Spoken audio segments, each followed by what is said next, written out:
Hello and good morning. Welcome. It is day 5, the final day of your CV challenge, and well done to those of you who have stayed the distance and have already submitted your homework to me, and I've given you some feedback on the group. So well done.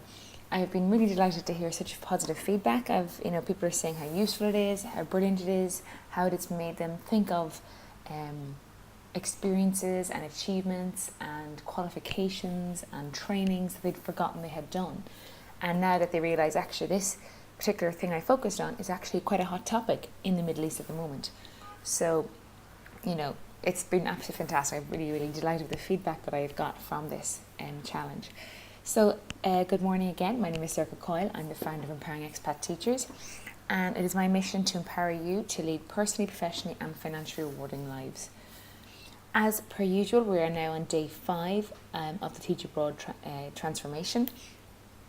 You will see today our focus is on your CV design checklist. And what that is, you'll be glad to hear there's no homework. It's more of a checklist that you're going to use once you are happy with your CV, while you're creating your CV, while you're adapting your CV. You need to make sure that your CV format. So bear in mind that a head teacher or HR specialist in your school might receive, hundreds of applications for the same job. And it kind of leads into our first impressions that we did during the challenge. The idea that, you give your details, you sell yourself within basically the first 7 seconds of reading your CV. And one particular way, before they even read your CV, is to look at the format. Does it look clear? Is it reader friendly? Does it look professional? Is it consistent? Is it, the same font or the same headings, the same words in bold, etc. Headings I think are quite important, or sections at least, so it's really easy for the reader to see what you're saying, to understand what you're saying, to be convinced of your strengths. So it's really important that from the get-go, the page looks easy to read, friendly, professional, consistent, and that's what we're looking at today. We're going to do a checklist to think about a few different things to make sure that your CV is like that. We don't want head teachers to be, annoyed by the fact that that you've used different fonts, annoyed by the fact that you've used a variety of different colours. I know there's been a bit of discussion about this in the group recently about using colours in the CV. For me personally, I'm a black and white kind of girl. I have a colour photo on the top right of my CV, but that's it. There's no other colour involved. I know it depends sometimes if it's a British school, an American school, and maybe if you're primary versus secondary. But for myself as a secondary teacher, I'm a big fan of using a black and white CV. Also because if your school is printing it out, and some schools print out in black and white automatically. If it's in black and white, at least it comes out as you want it to come out, rather than if colour, if things will be missing or different things. That's just me personally, just to stay safe. And if you think about the head teachers they're recruiting, the majority, we'll say maybe the Middle East, tend to be older. If it's a British school, older British males. Do think about your audience. Who are you selling yourself to? So yes, we don't want them to be distracted or annoyed or frustrated by a CV being difficult to read because there's different fonts or inconsistent spellings. For one thing for me, I think, is if you're writing the name of a school, for example, Circa Coyle School for Girls, we'll say. Capital S for Circa, capital C for Coyle. The F can be lowercase, that's fine. Capital G for girls. The school, S capital, and then for lowercase and girls, capital G. Because it's the name of something, so you should capitalise each noun. Please keep that the same way through, because I have seen CVs where people will forget to capitalise the girls in the next line. Keep it consistent the whole way through. So, if you've obviously watched the video, let's look at the checklist. Does it fulfill all your criteria? Okay. And I'm just going to go to the checklist first, and then I'll go back to what's happening later on. Here we are. So, I would tend to stick to traditional, easy to read font type and size. So they usually say, I think it's between 12 to 13 or 12 to 14 font. A font that's easy to read, nothing too elaborate or fancy or, script-like. Consistent formatting, again, are all your headings in bold and underlined. Make sure that they all follow the same format, the same pattern. Think about your, have you got margins on each side? Are they equal?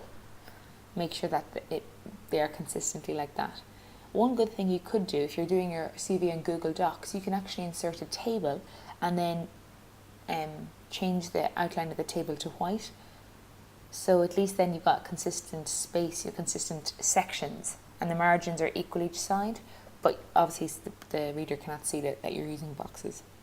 Headings, are your headings, do they stand out from the rest? And again, are they capitalized when they need to be capitalized? Are they in bold? Are they underlined? Are they in the same font as the rest of the font?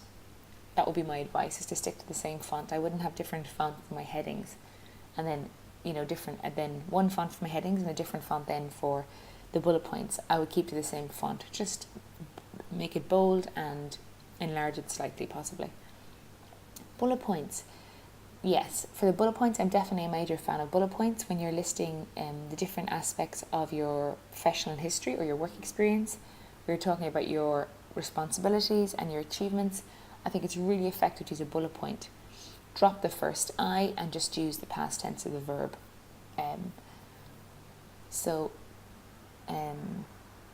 Created a scheme of work. Established. Great in relationships with students and staff. Was promoted. So drop the I and just have the verb. And clear and easy to read. Okay? If you follow the other criteria above, that should really make it clear and easy to read. Reader friendly. Everything should be laid out as so it's easy for the head teacher to access your information, to see your strengths, to see your expertise, to understand your experience. Just make it easy for him or her to find all the information easily. Excellent. Now, you'll be glad to know you don't have a homework task today, but there will be a Teach Abroad Transformation webinar today, this evening, Friday 24th of November at 6 p.m. Irish UK time, so it's 10 p.m. Dubai time and 1 p.m. Eastern Standard Time in the US. So I definitely recommend, when you go back here, that you join us on the webinar. It's going to be really, really useful because it's going to involve having a summary of each of the 5-day challenges, which will be perfect for those who haven't had a chance to actually do the challenge each day, and even better for those who have actually done the challenge. You're also going to have question answers, so any questions you have, let me know. Join us and post them in the thread, and I'll answer them for you live on air. We'll also have a sneak peek into my new product, which is called the Teach Abroad Transformation. It's a complete CV transformation course, and you'll be able to get a sneak peek into that, see what it's about. I'll also be giving a live giveaway of one Teach Abroad Transformation online program. So again, be there to have a chance to win. And there'll be some special fast action bonuses that go along with the Teach Abroad Transformation.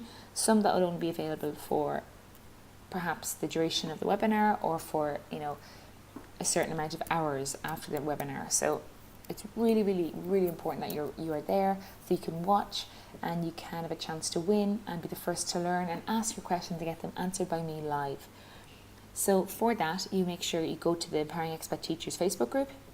Maybe just go to it 5 minutes before the start time, and do look up the Teach Abroad Transformation webinar will be the name, so you can search for that if you can't find it easily. Okay, so definitely recommend that you do that. Yes. Okay guys, hope that was helpful. Congratulations, 5 days, you've finished.